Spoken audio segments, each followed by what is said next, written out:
corridor. And all of this work is done through the lens of equity and inclusion. In fact, our vision statement is to be the catalyst for making Atlanta a global beacon for equitable, inclusive, and sustainable city life. And a lot of that work happens right here in community meetings like the one you're in tonight. So let's go ahead to the next slide here. All right, so what are we doing tonight? We're talking about Chappell Road, 425 Chappell Road. And what we've been working to do is, in terms of our intention and purpose, is to establish an equitable community engagement process that creates trust and transparency with our communities and our stakeholders. That's inclusive of the Stakeholder Advisory Committee, with a goal of creating a plan, which we've done for 425 Chappell Road, as well as some adjacent city properties that you'll see in the presentation tonight. We've done this through public meetings, stakeholders, committees. We've done pop-ups and a number of other things that we'll cover in the presentation. We're also going to share some updates about an adjacent property called 350 Chappell Road and other partnerships that are happening in the area. So we can move to the next slide and just cover the agenda real quick before we get into the meat of this here. So as I mentioned, we're going to cover 425 Chappell, but we're going to break it down to phase 1 implementation.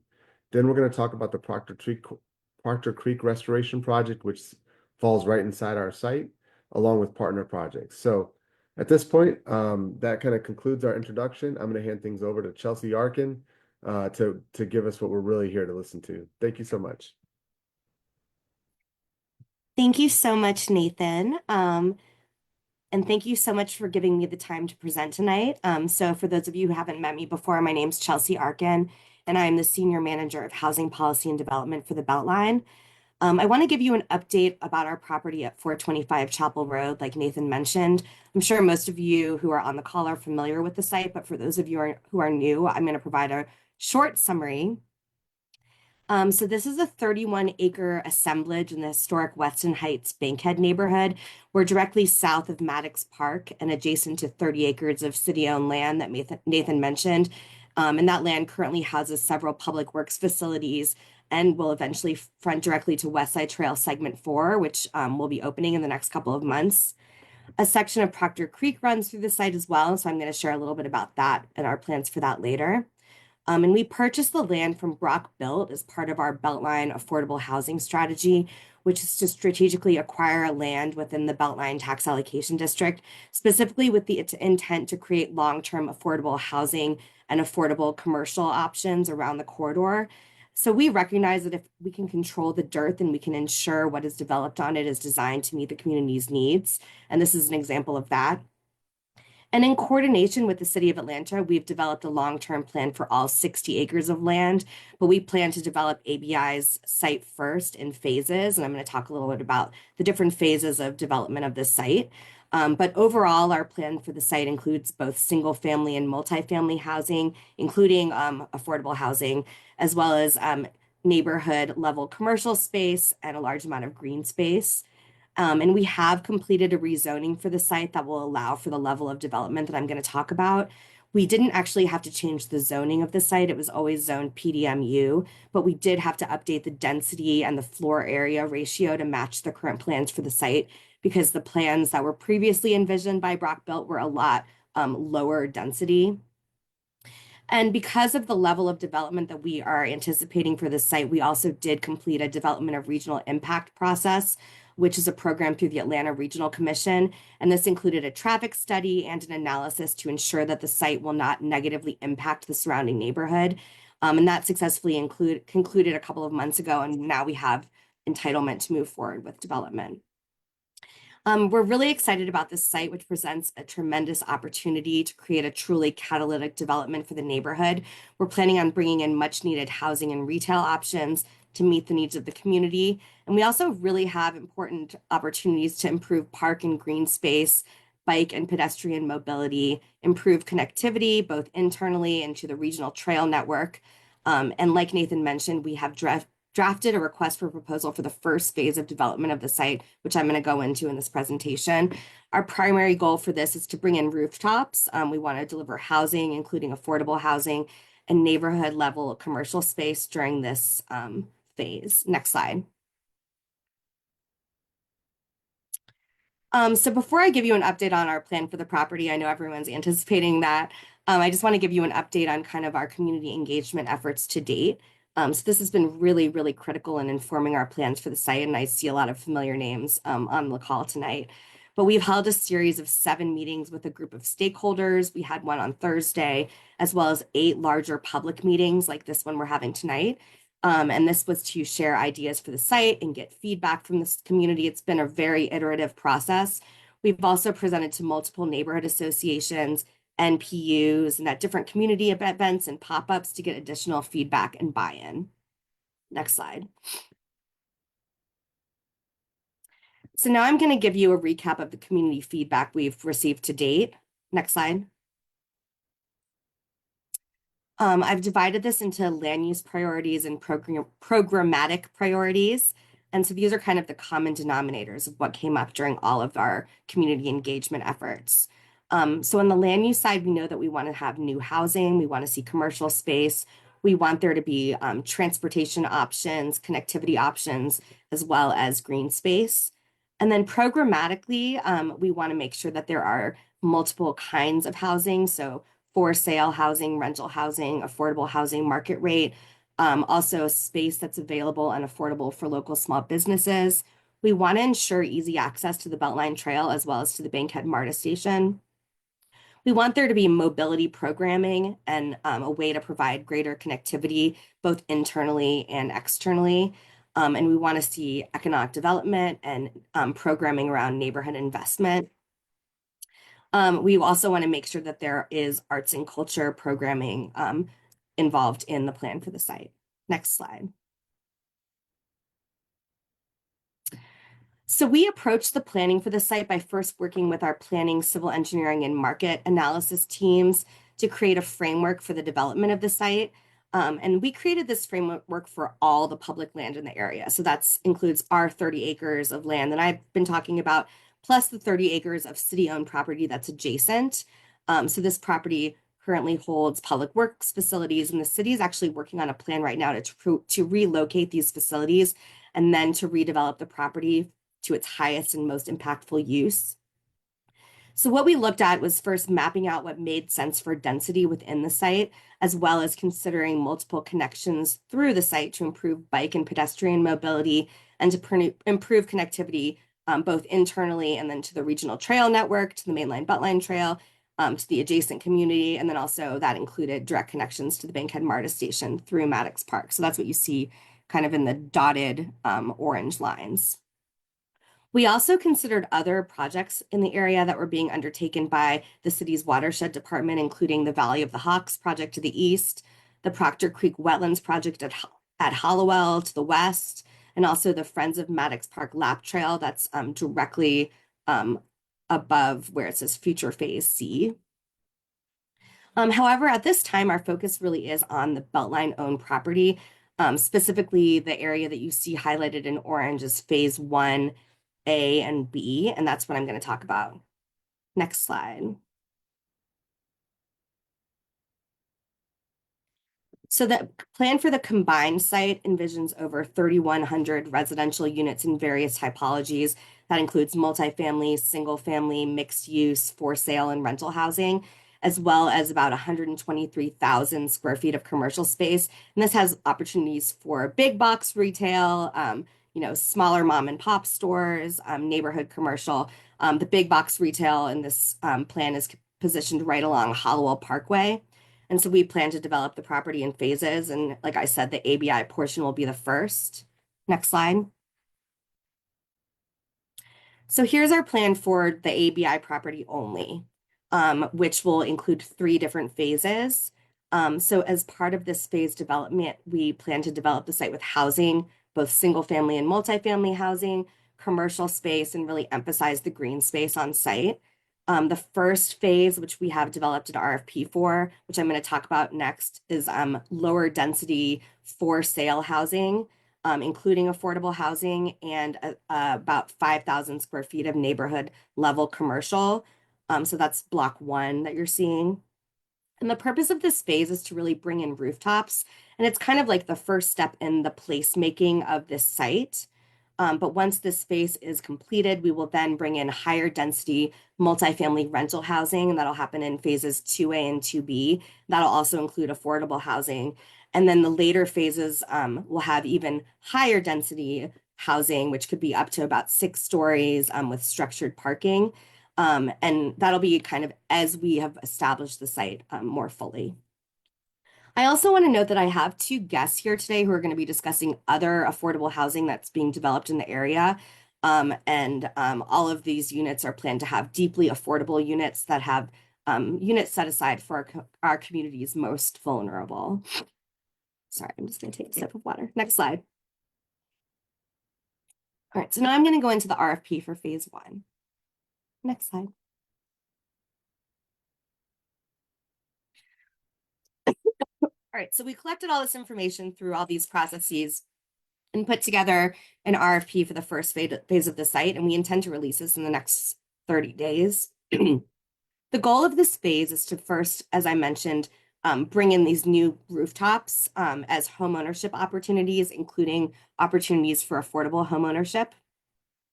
We want to ensure that there's a mix of housing types, such as attached townhouses, stacked flats, live workspaces. We want there to be 1 to 3 bedroom units available.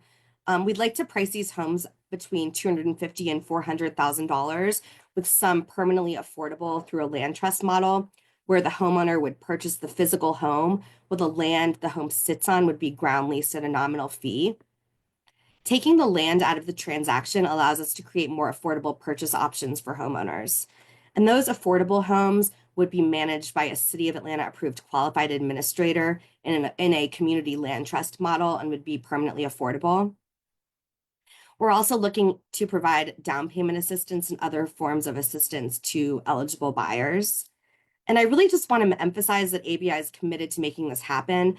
We plan to play an active role as a co-developer for this development, and we plan to take on all horizontal development activities. We are looking to have a development partner under contract by the end of the year. So then next year we can work through our land disturbance permitting and then hopefully break ground on this first 5 blocks by the end of next year. We also plan to own the commercial space, and that will allow us to ensure long-term affordable commercial options for small businesses in the area. And as part of the RFP, we've really emphasized that we want to ensure pedestrian-friendly design and the layout of the site, and that will include interactions with the Beltline Spur Trail, North Avenue, and Chappell Road, as well as the plans that we're working on for the Spur Trail along North Avenue, and we are starting construction on that soon as well. Next slide.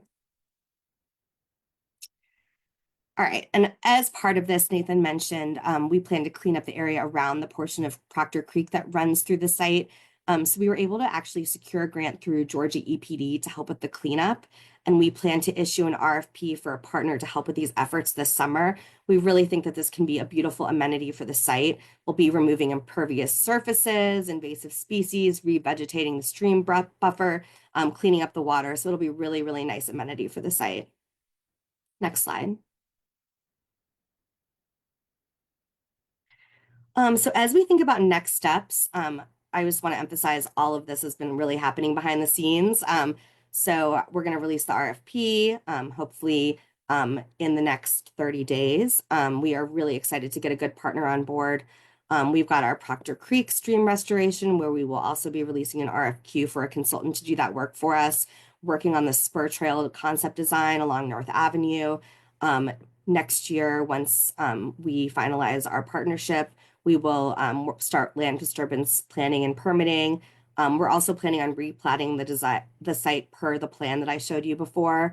And then we'll prepare for the release of phase 2 of the RFP, which will be more of that multifamily, lower, medium density and then higher density housing. And we will continue to engage the community throughout this entire process and keep you all up to date on everything that's going on.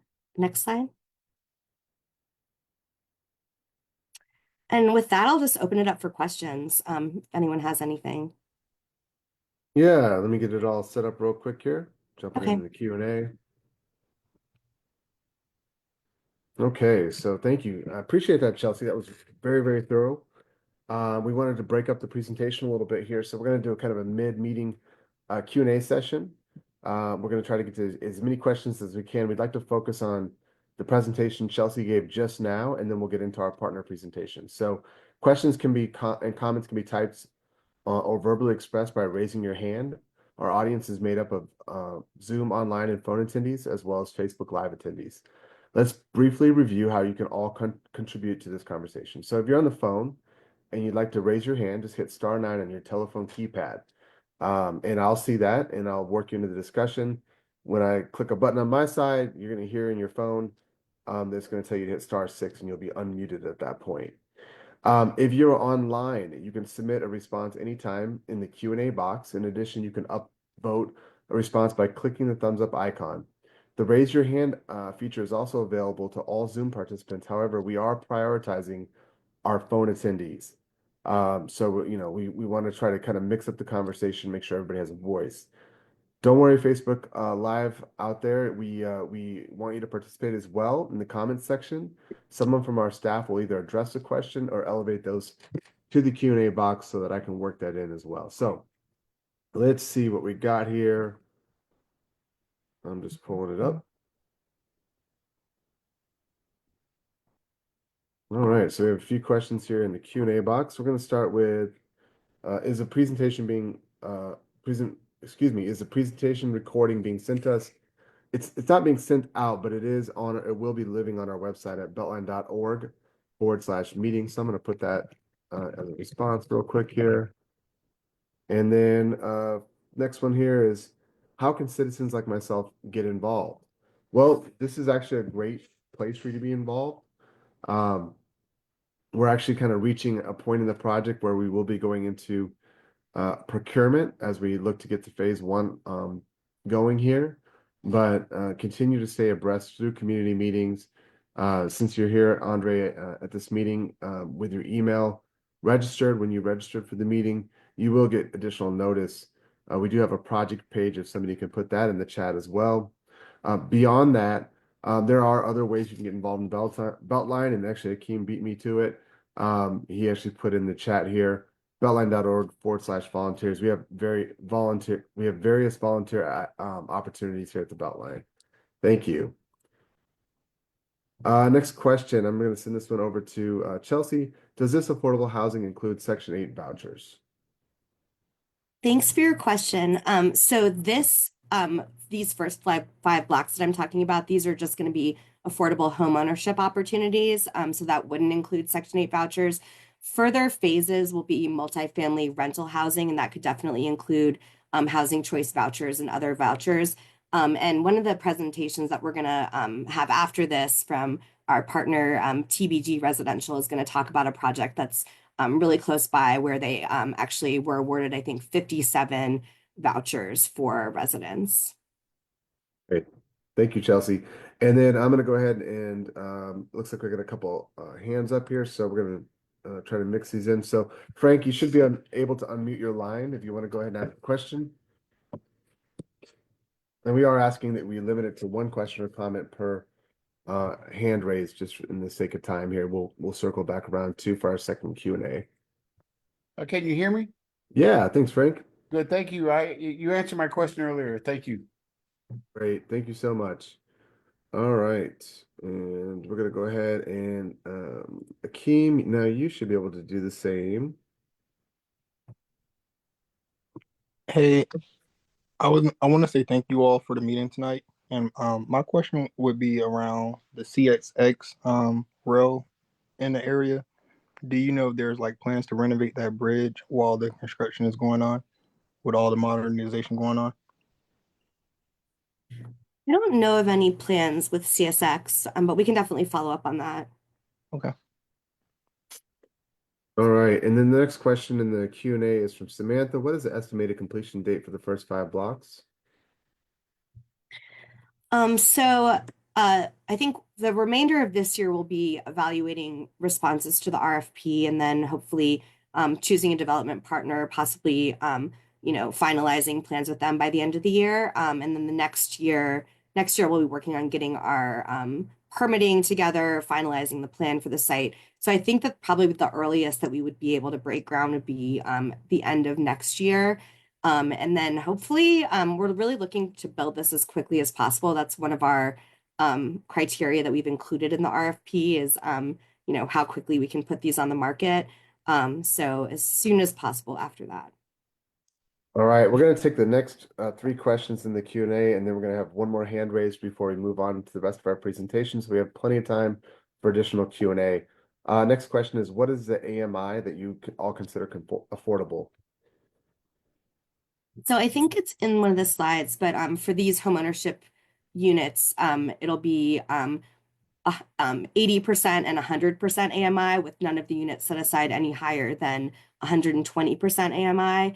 30% of those units, I can't remember exactly what the breakdown is between 80 and 100%. But yeah, that's based on HUD's area median income. And then for multifamily rental for future phases, below 80% AMI is what we consider to be affordable. Chelsea, the next question from Simone is, with this being a food desert, what type of retail development do you think will be a part of phase 1? It's about 5,000 square feet of retail. So we are really looking to get some small businesses in there. We talked about 3 or 4 small spaces for businesses. So that could maybe look like coffee shop, maybe like a small corner store. We're going to work with our economic development team. They have a business incubator program to try to find some great businesses that are local to move into those spaces. But future phases, we're definitely thinking about big box retail. Thank you. And what kind of big box stores are you considering when you get to that phase of the project? I mean, I think it's pretty far off, so it's hard to say at this point. But we want to definitely be able to accommodate for, larger retail options, especially with that frontage to Hollow Parkway. And that'll be on future phases. So that'll be on the City of Atlanta, so current Public Works site. Great. And I mentioned we were going to take 3 more in the Q&A, so I'm going to leave those other ones in there for the moment. But we'll come back to them in the last Q&A section. But we did have a gentleman, Rodney, with his hand raised, so I'm going to go ahead. You should be able to unmute yourself, Rodney. And one question or comment, please. Yes, thank you, Nathan. One of the things that we wanted to know in the community is that we noticed that you are modifying Maddox Park, and the community is against that, Nathan, because in the past you have not changed the size or the configuration of parks like Chastain or Piedmont Park. You have respected the community. What we're expecting and what we're requesting is that you not modify Maddox Park, because we are doing a lot of work on the park.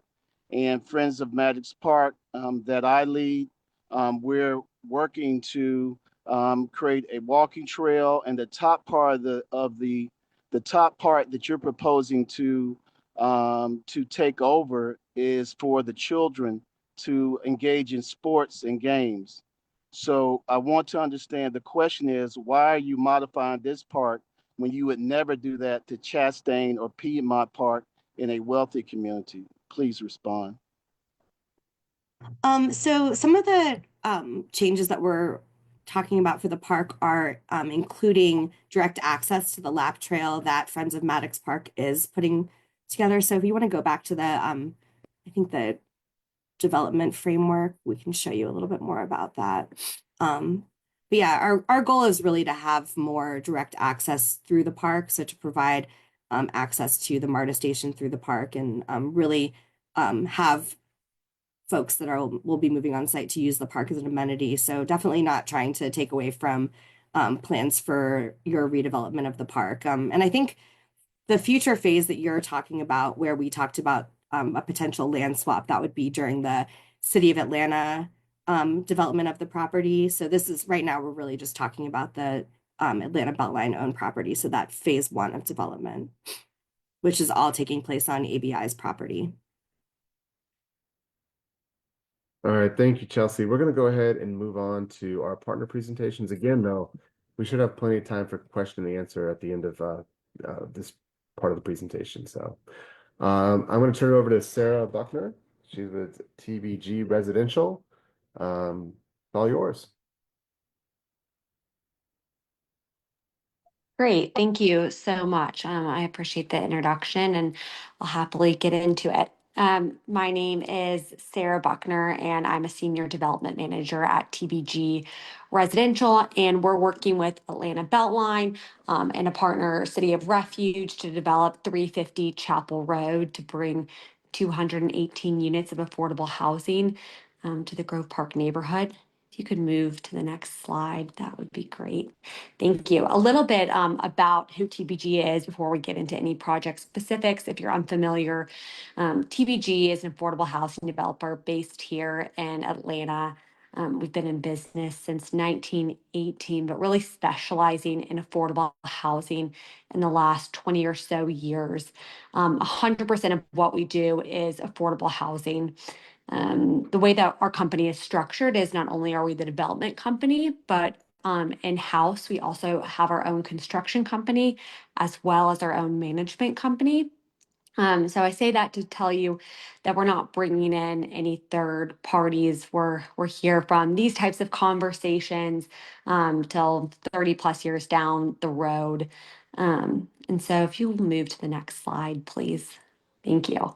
If you're unfamiliar with the project, it's located at 350 Chappell Road. It's really comprised of four parcels, but it sits on about a little over 6 acres of land. Like I mentioned, it's 218 units that will serve families and families that range in income from anywhere from 30 to 80% of the area median income. What's great about this structure is it absolutely captures, kind of lower income, truly low income individuals, all the way up to 80%, which can be similar to, maybe a market rate unit. So it captures a wide range of incomes. We do have 54 units that will be covered by project-based vouchers, which is phenomenal. And as you can see, the unit mix is 1, 2s, and 3s, 67 1-bedrooms, 92 bedrooms, and 61 3-bedrooms. We're about also just to orient yourself if you're unfamiliar, we're really close to the City of Refuge's current campus and about a mile south of the Bankhead MARTA station. If you'll go to the next slide, please. Thank you. Here's just a kind of site layout. As you can see, that's just to orient yourself. Go to the next slide. And then here is a conceptual site plan. It's 3 buildings.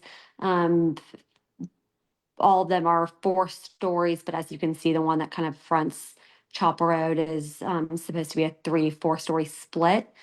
We'll have a playground, barbecue facilities, fitness center, computer center, all within our campus. And then our goal is also to partner with City of Refuge to help to allow our residents to access and utilize some of their resources as well.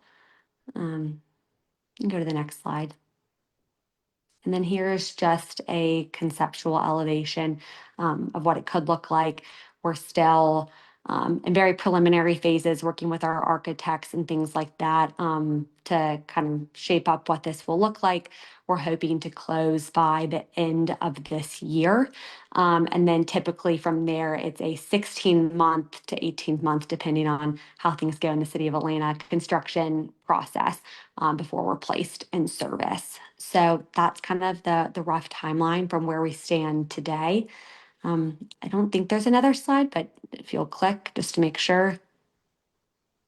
Okay, wonderful. And I don't know if now is the appropriate time to answer questions or if that comes later, but I'm happy to answer questions where I can. Yeah, thank you so much, Sarah. We're actually going to transition to Daryl Rice with the City of Refuge. Great.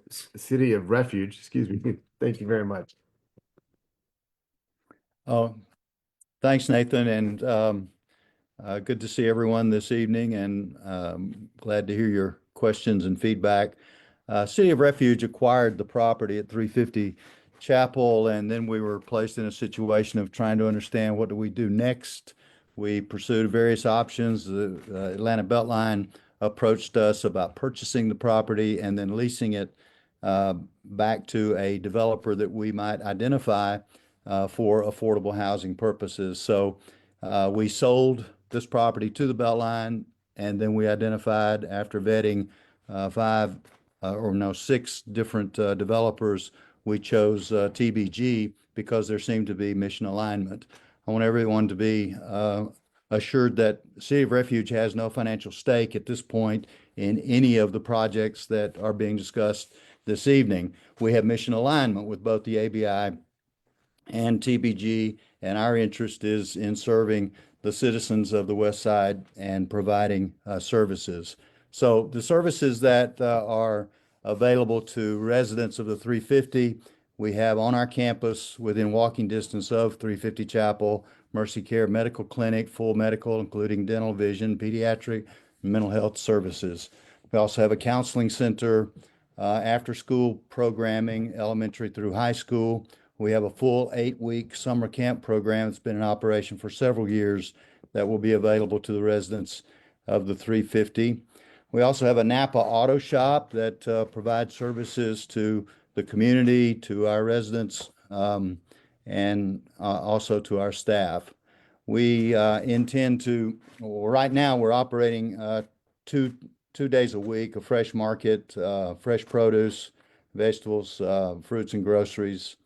We have a private Christian school on our campus that'll be available to the residents of the 350 K through 12.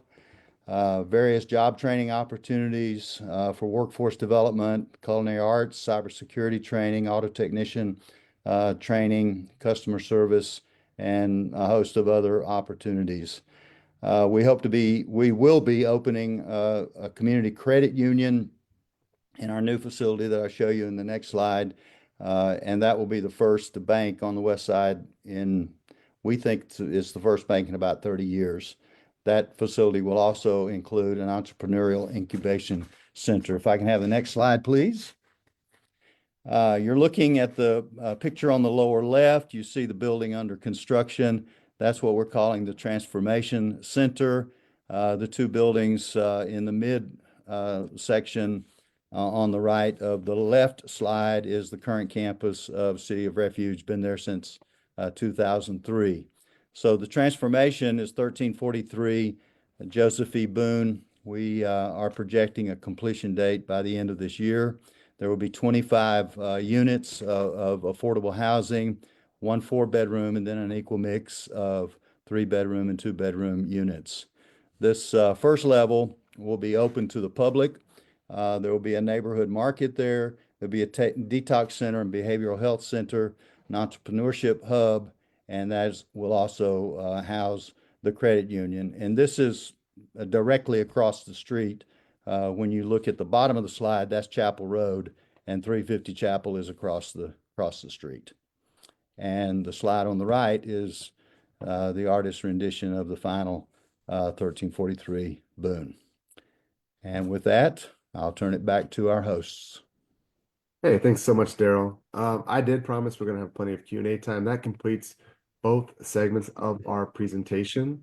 It looks like we have the same folks on the line, but more or less it is the same set of ways in which you provide feedback. You could type in the Q&A box. You can raise your hand.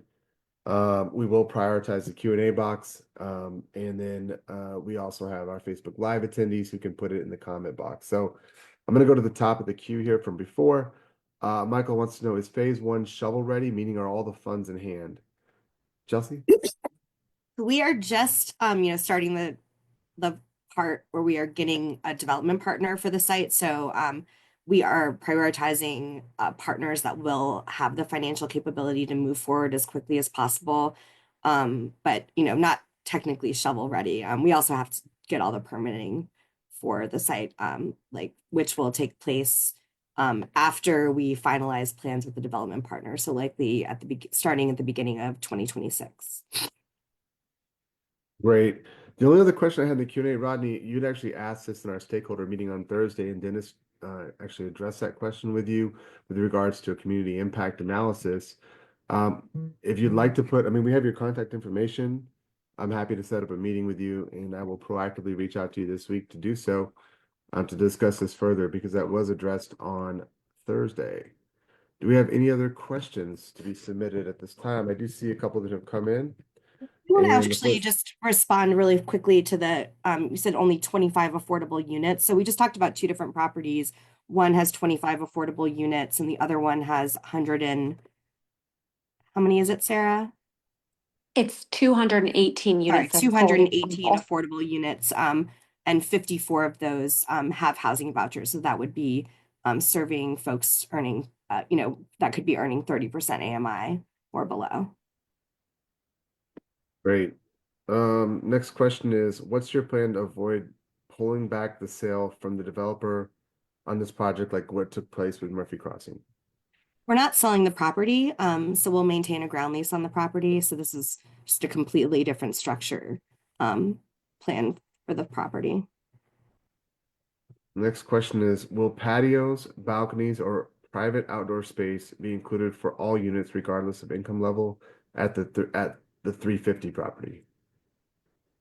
It's a great question. All units will be, I mean, some will be equal. So that's just a fair housing issue. So of course, all units will be not, they won't be nicer or anything that based off of income. We are still working on with our architects for to see if we can include patios and balconies and things like that. So it's a matter of really just space on the property. But if we have them, then yes, all units will have them. All right. Next question is for Daryl. Will the transformation center be open to the public? I'm assuming you mean the amenities on the first level. The market will be available. The medical services will be available. There'll be kind of a screening process for the entrepreneurial hub and the community bank, the credit union. All of those amenities are available to the public, of course. Great.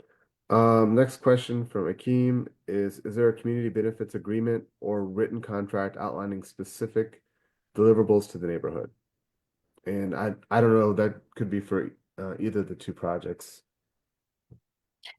So for our project, we are just starting the RFP phase right now, and we have included a lot of those priorities that I talked about in the presentation in the requirements in the RFP. But we don't have a specific community benefits agreement set up with the neighborhood for those.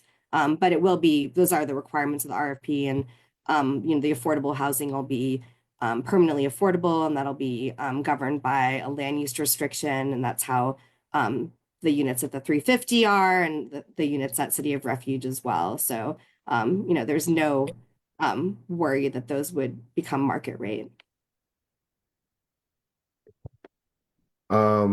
Next question is there any timetable on Proctor Creek watershed being added to Maddox Park? I'm not sure about that. I just know about our plans for Proctor Creek on our site, and I know there's I know some other projects with Proctor Creek, but that's definitely a question for the City of Atlanta Department of Watershed.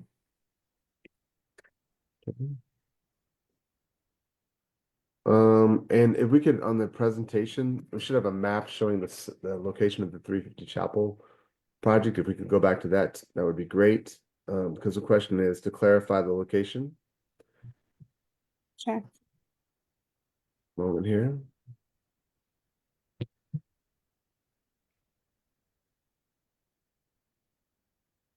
Is this the correct one or do I need to? Sorry, this is 350 so this is 425 Chapel. So there should be one from Sarah's presentation that shows the location of 350 Chapel. It's just right down the street.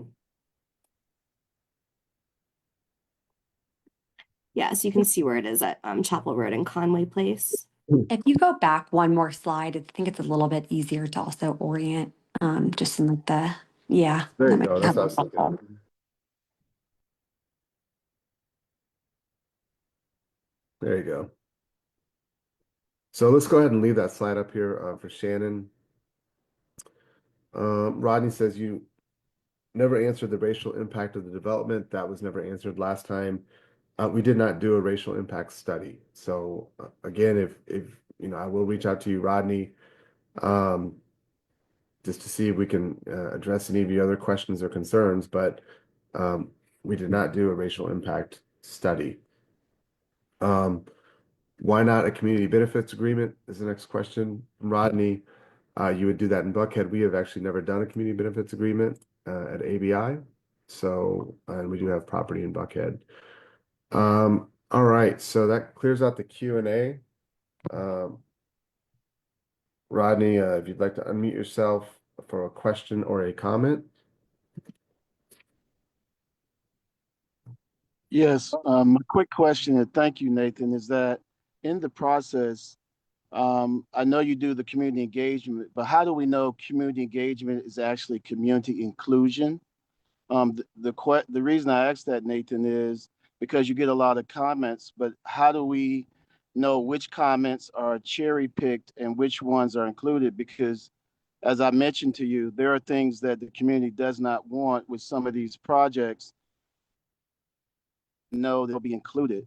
And I know it's good that Atlanta Beltline is making these community engagement meetings, but what type of metrics do you attach to it? You can arbitrarily decide whether you accept a comment, what you do it, because community is not really involved. We're engaged, we have a conversation, but I'm trying to figure out where are the metrics so that we want to prevent what has happened in other communities that have had the Beltline go through it. As I mentioned earlier, it's gentrified and the Beltline ends up creating a community that does not look like us. So we don't want that. So my question is, how are you going to ensure that the community in 5 years is not gentrified? How do we actually get inclusion versus engagement? Yeah, I think this could be a multi-team member approach. And Brittany, let's go ahead and go back to the summary of community. It should be in Chelsea's presentation. Broadly speaking, I think there's a comments slide, sorry, multitasking here. Broadly speaking, what we're trying to do in projects like this is, you know, reach the goals. So ABI has a set of different goals, such as creating affordable or workforce housing units, economic development, economic inclusion, etc. Sometimes we have green space goals, sometimes we have mobility goals. So when we have a property like this, we're trying to achieve ABI's goals. We're also trying to, we're not trying, we're going through a technical analysis about what is actually feasible. We do a market analysis. We can't just plan things that don't happen either. And then we're mixing all those things with feedback that we hear from the community. So this is kind of sort of a high level recap of what we heard from the community. And this has helped inform our actual master plan and the work that we've done, you know, leading up to this moment as we get ready to release phase one. I think I would sort of decouple your other question, which is effectively how do you prevent displacement? There's no really silver bullet to prevent displacement altogether. So what we try to do is we mitigate displacement to the best of our abilities by creating more supply on the affordable side for folks to be able to afford to live in the neighborhood and stay in the neighborhood. We also have programs like our legacy resident retention fund, in which we work to pay off the difference in property increase, property value increase, or property tax increase related to property values for some of our communities on the west side. And there's a number of other tools that we work with both on the housing and business side to do our best to mitigate displacement. It's not perfect, but it is something that we are very aware of. And again, a redevelopment of this type, we have to be able to get it off the ground, but we are trying to be more intentional by purchasing property so that we're not just incentivizing shorter term, not as deep affordability. So I may have got out of my wheelhouse a little bit there, Chelsea. I'm sorry if I did. I don't know if you or anyone else from the team wants to add anything to that before I move on to the next question. I mean, I think you can talk a little bit about some of the efforts that you guys have gone to reach the community. So that's been, uh, we had pop-ups in different parks. We had these kinds of evening meetings. We've gone to neighborhood barbecues and neighborhood community events. We put signs up to make sure that people were finding out about these. We had surveys. So, I mean, but we're definitely open to hearing more about how we can make sure that we are reaching folks in the community. Thank you, Chelsea. The next question is, are these two projects in the Hunter Hills neighborhood? And the answer is no, they're actually both in historic Weston Heights Bankhead. Yeah, the Well, 350 Chapels on the it's border in of Grove Grove Park. on Yeah. the border. Okay, thanks for Yeah. kind of clarifying that there. Next question is, I understand the economic opportunity of the area, yet it is disingenuous to say there was a lot of community engagement. Never did anyone engage the adults that hang out near the train tracks. I brought this up years ago. Now they have to move. Now they have to move for the high income earners, yet weren't engaged with the conversation. We did do direct engagement in Maddox Park. Um,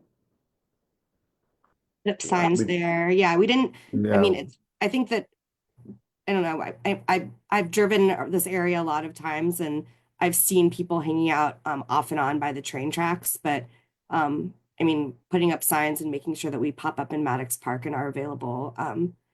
But I mean, definitely, if you know some of those people, I mean, we really encourage community members to let other people know about neighborhood meetings and pop-ups that we were having.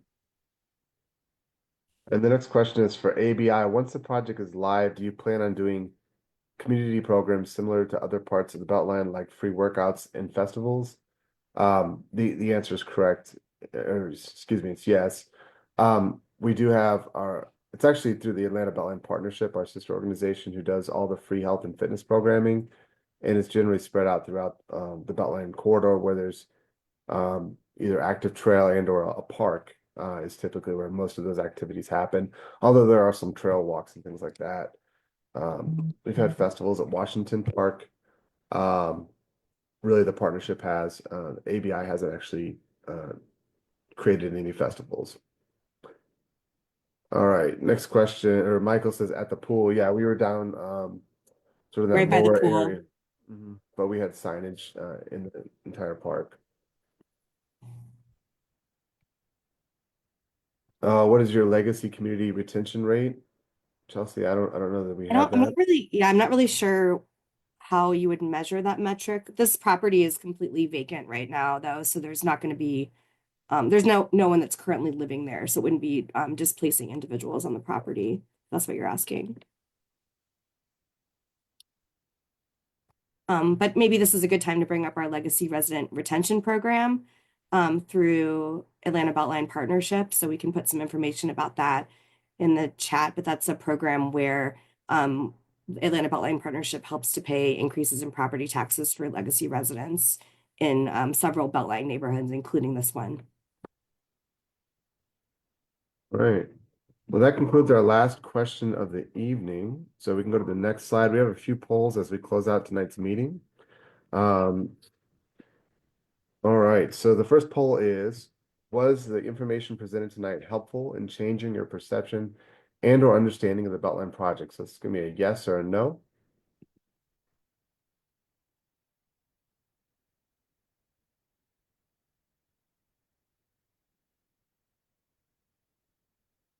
And we can lock that in. We had yes and one no. So if there's anything in particular that you need more information on, we can go ahead and email engage@atlbeltline.org. The next question is, did you learn something new?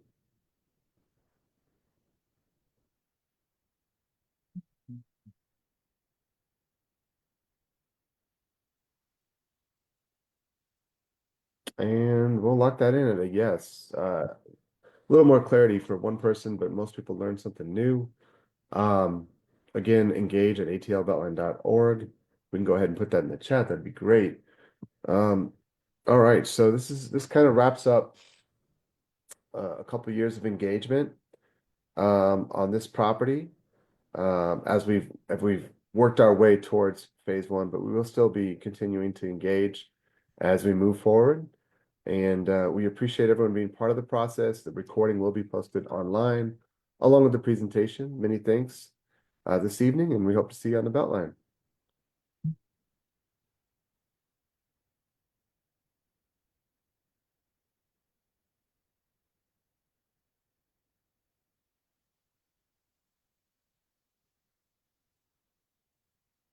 Ebony, you need to close it.